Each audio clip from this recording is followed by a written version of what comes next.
So guys, হাতে কিন্তু মরার চিঠি আছে, এটাকে টুকরো টুকরো করে ছিঁড়ে ফেলেছি। এখন জলে দিতে হবে, মানে পুকুর হোক কিংবা যে কোনো জলে ফেলতে হয়, মানে মরার চিঠি ঘরে রাখা উচিত নয়।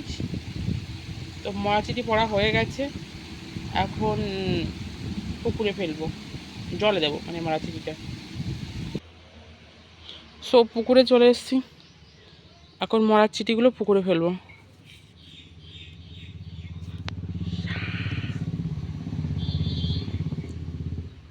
তো ফাইনালি মরার চিঠিগুলো পুকুরে ফেলে দিয়েছি।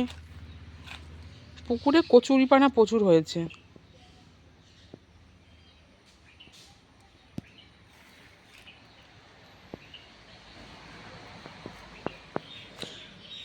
পুকুরে চলে এসেছিলাম, এটা আমাদের বড় একটা পুকুর।